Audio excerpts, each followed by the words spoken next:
Bonjour à tous et bienvenue dans cette troisième capsule de la série Acheter ou louer sa voiture une fois arrivé au Canada. Si vous ne me connaissez pas encore, mon nom est Mayoassim, je suis coach en intégration au Canada. J'accompagne les nouveaux arrivants au Canada, qu'ils soient résidents permanents ou travailleurs temporaires, à s'intégrer plus facilement, à trouver leur chemin, à pouvoir avancer rapidement, mais sereinement vers leurs objectifs sans perdre énormément de temps ni de l'argent. Parce que c'est les deux denrées les plus difficiles à maîtriser au Canada. Le temps, l'argent, si vous ne savez pas faire ces deux paramètres-là, peuvent vous mettre à genoux de façon significative. Aujourd'hui, dans cette troisième capsule, je vais vous partager les avantages et les inconvénients d'acheter une voiture d'occasion au Canada. Comme vous avez pu le voir, j'ai déjà partagé une première capsule qui parlait des avantages et des inconvénients d'acheter une voiture neuve. Dans la deuxième capsule, j'ai parlé des options qui s'offrent à vous pour acquérir votre voiture neuve. En l'occurrence, l'achat ou la location. Donc, vous pouvez aller revoir ces deux premières capsules. Et aujourd'hui, on entame la troisième capsule. Si vous n'êtes pas encore abonné à cette chaîne, n'hésitez pas à vous abonner, à activer la cloche de notification afin d'être informé dès qu'on va mettre en ligne de nouvelles capsules vidéo. Donc, sans plus tarder, on va rentrer dans le vif du sujet.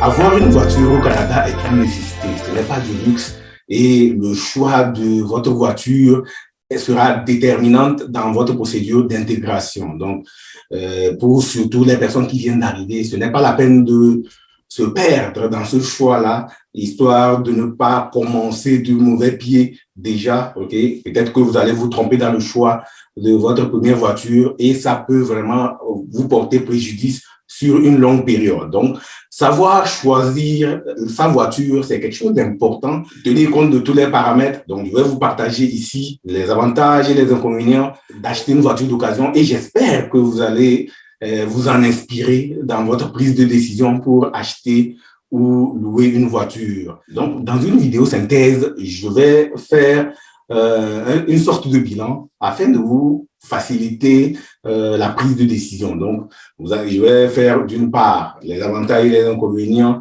de l'achat ou de la location d'une voiture neuve et ensuite, est-ce que c'est meilleur d'acheter une voiture d'occasion ou d'acheter une voiture neuve?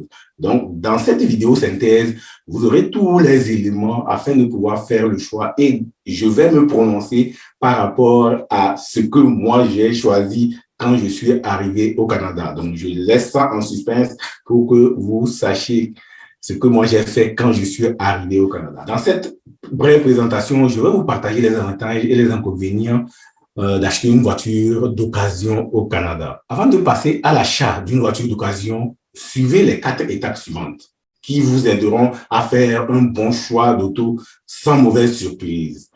Dans un premier temps, il faut réaliser l'examen de l'auto. Vous devez faire un essai de l'auto aussi pour voir si l'auto est en bonne forme. Effectuez toutes les vérifications et faites inspecter l'auto. Ce quatrième point est généralement négligé par les nouveaux arrivants. Ils sont toujours obnubilés, toujours pressés d'acheter une voiture que quand ils optent pour une voiture d'occasion, ils sautent l'inspection. Donc, quels sont les avantages d'acheter une voiture d'occasion? Le premier avantage, c'est que une voiture usagée coûte généralement moins cher qu'une voiture neuve. Et surtout, si vous voulez la payer comptant, ça vous évite des frais d'intérêt et vous allez pouvoir négocier aussi à bas prix pour pouvoir payer cette voiture-là. Le deuxième avantage, c'est que la première personne qui a acheté la voiture en premier a déjà absorbé la grande partie de la dépréciation de la valeur. Donc, celui qui a acheté la voiture à 25 000, 30 000 dollars, si vous venez vous l'acheter à 5 000, 10 000 dollars, vous voyez déjà que la perte de valeur est déjà consommée déjà. Donc, vous l'achetez à un prix où ça vous revient vraiment avec beaucoup d'avantages. Le troisième avantage, c'est que c'est très facile de trouver des pièces de rechange ou des pièces recyclées. pour les voitures dont l'âge est compris entre 5 et 10 ans. Donc, c'est plus simple. Alors que si c'est une voiture neuve et que vous faites un accident tout de suite, ça vous demande encore des pièces originales. Donc, pour une voiture d'occasion, c'est plus simple d'avoir des pièces. Un autre avantage aussi, c'est que les concessionnaires vendent des voitures d'occasion certifiées. Donc, ce qui fait que ces anciens modèles ont peu de kilomètres au compteur et font l'objet d'inspections rigoureuses et sont couverts par la garantie. Sur ce point, je vous partage l'exemple de mon ami Pascal qui a acheté une voiture depuis 2006 et il s'est fait qu'il y a eu un défaut de fabrication. Donc, en 2021, on a rappelé toutes les anciennes voitures et malgré que sa voiture soit vieille, on a rechangé le châssis de sa voiture parce qu'il y a une garantie du fabricant. Donc, c'est souvent couvert. Alors que si vous achetez votre voiture chez un particulier, vous n'aurez pas cette information-là. Donc, c'est tellement important aussi des fois de pouvoir acheter sa voiture d'occasion chez un concessionnaire certifié. L'avantage numéro 5, c'est qu'un véhicule d'occasion récent requiert des entretiens qu'un véhicule d'occasion plus vieux. Donc, il est généralement encore couvert par la garantie et peut même être admissible à des offres de financement promotionnel. Donc, vous pouvez opter pour une voiture d'occasion plus récente. Donc, vous allez bénéficier encore de plus de couverture. Okay? Un autre avantage, c'est que les coûts d'assurance baissent avec une auto de seconde main et au besoin, des garanties supplémentaires existent. Donc, pour une voiture, c'est sûr que la différence entre le coût d'une assurance pour une voiture neuve et pour une voiture d'occasion ne peuvent pas être pareils. Donc, la différence est nette. Maintenant, quels sont les inconvénients d'acheter une voiture d'occasion? Il y a toujours des inconvénients, donc ne soyez pas surpris. Quand vous allez acheter une voiture d'occasion, et vous devez faire extrêmement attention, vous devez avoir de l'argent parce que, mine de rien, c'est une voiture qui a été longtemps utilisée. Et si elle n'est pas bien entretenue et dépendamment de la personne qui l'a utilisée, vous risquez d'avoir des pièces à remplacer. Vous risquez d'avoir des choses qui sont brisées. Je me souviens de mon ami Jean qui a acheté une voiture d'occasion et ça l'a coûté presque $5 000 encore à la retaper. Il a acheté la voiture pratiquement à $10 000 et au final, avec les révisions, les réparations, tout ça, il s'est ramassé avec $15 000 au total. Donc, vous voyez que déjà, s'il partait sur une voiture neuve, ça aurait pu l'aider. Ou s'il prenait le temps de tenir compte des critères avant de choisir cette voiture-là, ça l'aurait sauvé énormément de l'argent. Un autre inconvénient, c'est qu'il y a possibilité que la garantie soit devenue nulle. Donc, le vendeur n'a pas bien entretenu son véhicule ou il l'a modifié, la garantie devient nulle. Donc, la garantie de base, si une fois que le véhicule a été modifié, retouché ou mal entretenu, la garantie devient nulle. C'est pour cela, quand on va chez le concessionnaire, il y a un suivi qui est fait, donc du coup, la garantie est toujours conservée. Un troisième défaut, c'est que les autos usagées sont parfois moins sécuritaires que les modèles neufs. Oui, on sait que dans les modèles neufs, on a mis beaucoup de gadgets, on a mis beaucoup l'accent sur la sécurité, donc le confort, le bien-être des usagers.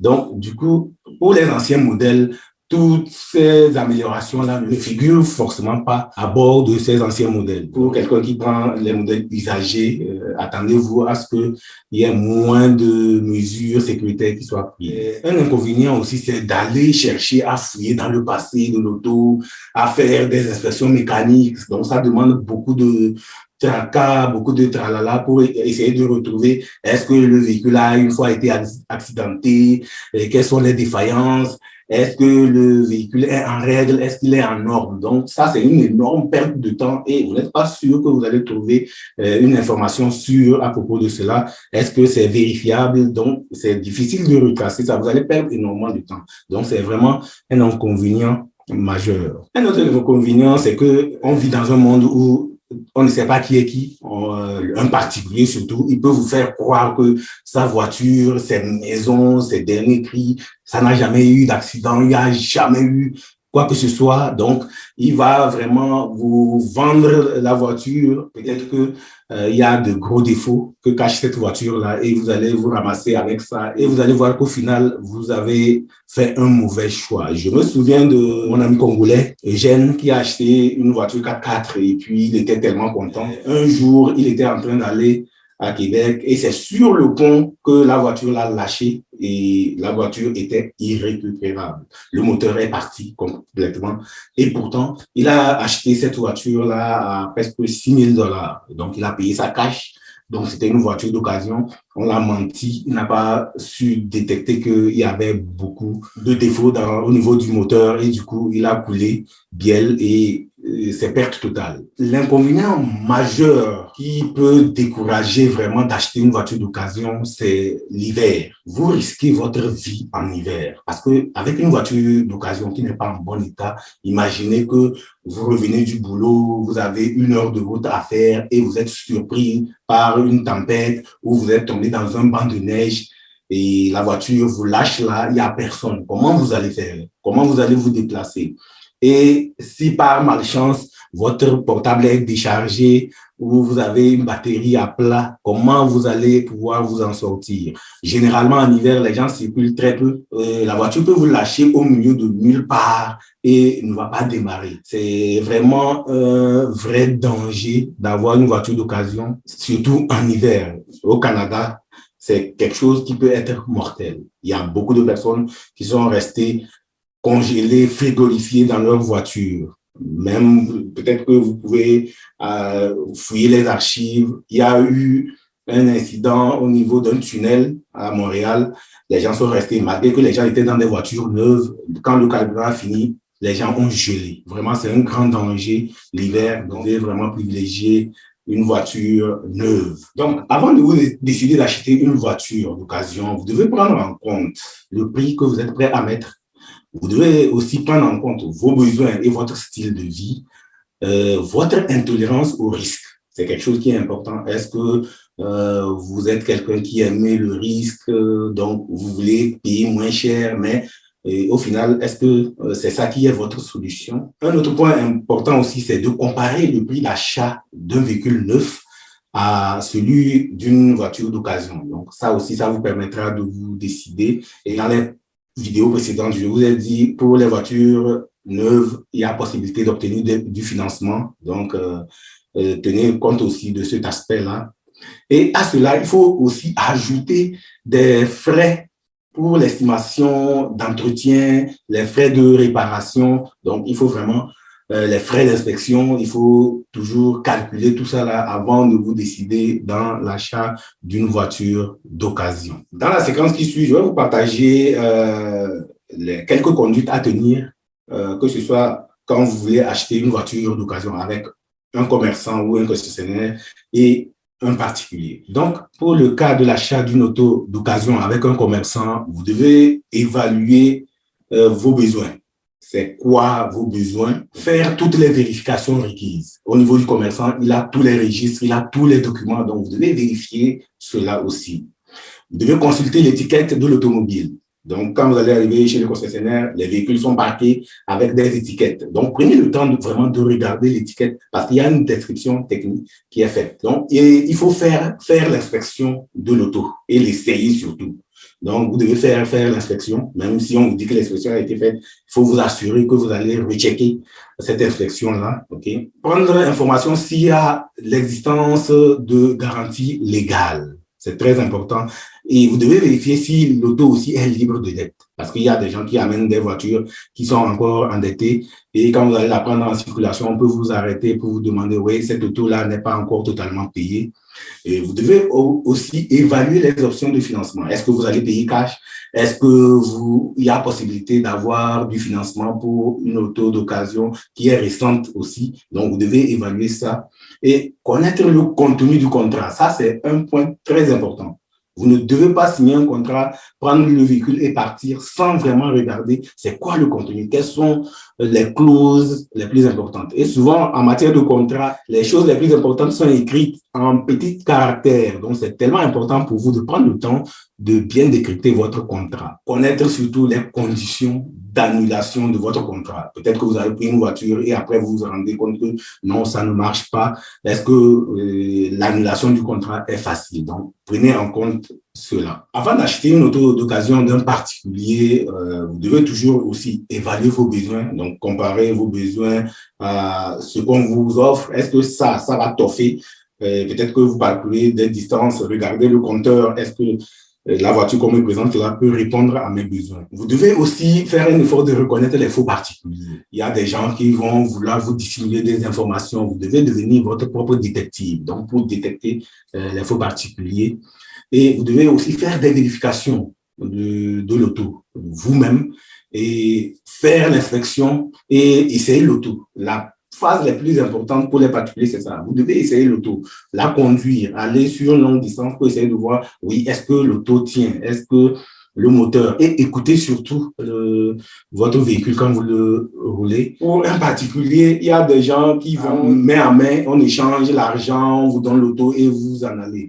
Guys, prenez le temps de signer un contrat écrit, ok? Un contrat écrit avec des clauses bien précises. Donc, cela vous éviterait plein de problèmes.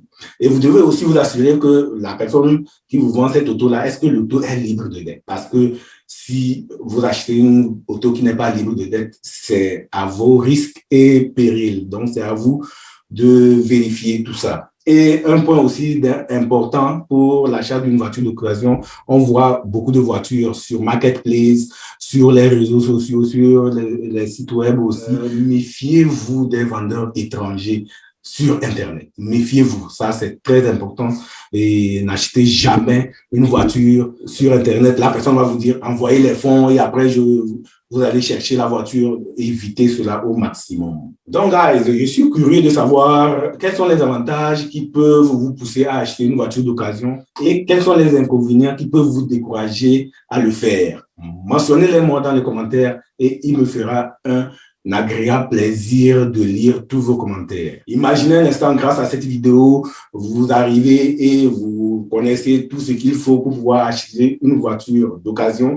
Vous suivez les conseils que j'ai partagés dans cette vidéo et vous vous retrouvez avec une autre voiture d'occasion qui vous sert, qui vous permet de vous déplacer librement. Comment vous allez vous sentir? Donc, c'est pour cela que je partage ces conseils-là, afin de vous aider, afin de vous simplifier aussi le choix d'une voiture d'occasion ou d'une voiture neuve. Donc, j'espère que vraiment ces conseils-là vont vous servir. Et si vous estimez que cette capsule vidéo peut inspirer une personne ou aider une personne qui est sur le point d'arriver au Canada ou qui est déjà arrivée au Canada, n'hésitez pas à lui envoyer la vidéo en inbox ou à la partager. Vous aurez ainsi fait votre bonne action de la journée.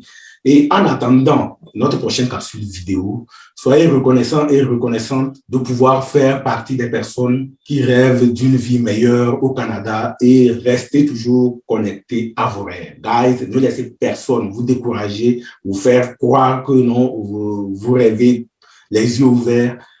Faites de vous-même une priorité, prenez vos décisions par vous-même, prenez votre vie en main et avancez. On se dit à très bientôt pour notre vidéo synthèse de fin de cette série de capsules. À très bientôt et avec toute ma gratitude. Merci, guys.